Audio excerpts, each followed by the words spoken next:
Hi, this is Vera Sanchez, and I'm going to talk about my recently published book, Prison Letters, Walking to Honor.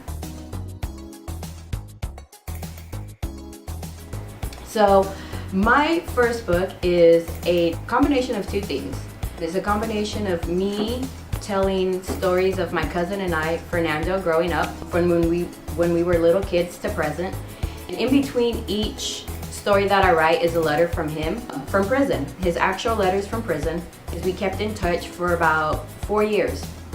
Well, when I was going through his letters one day, I found a letter from him that said he hopes one day that he may be able to inspire people. Because I gave him an idea of how I always wanted to be a writer, and I knew that I was gonna write about my family first, and they're very entertaining if you've read the book. And so he wrote to me and said, I would like to be in your book. So actually the book is about both of us growing up. The first draft I pumped out in a day and a half. The rest was procrastination for close to a year. When my dad found out that I was writing the book, he's like, all right, do you think it'll be done by my birthday? And I was like, well, I guess, which made me stop procrastinating because his birthday is July 28th. I'm Mexican. We always have an excuse to party. So I was like, okay, let's do this. Let's July 28th be the day of the book release signing party. It was great. There's a party, my uncle played. Everything there was homemade. All the homemade food, tamales, beans, rice, tortillas. There was tons of alcohol, which I regretted the next day. But overall, it was really fun. When I wrote the book, it was healing for me to write it. And if you look at the book cover, it's a picture of my cousin, and the book looks very, very serious. Like, you see it, and you think it's all sad, but actually the first chapter is really funny.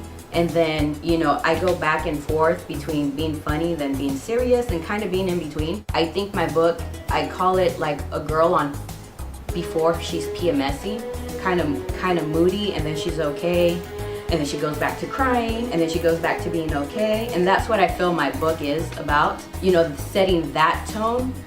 It's not all sad, I promise you. There are a lot of funny parts because I had to bring my dad, my two uncles, and my aunt in, who are very, all they do is talk shit to each other. So by bringing in those characters, and I knew I would, it made the book easier to read because of the funny parts. There are parts that are sad, that's life, and we can't go through life thinking everything's hunky-dory or trying to be fake or whatnot. I mean, we go through all these emotions, and going through the book, you can feel my emotions, you can feel the letters from my cousin, which are very emotional, and that's the idea that I got doing it. So that's Prison Letters, Walking to Honor.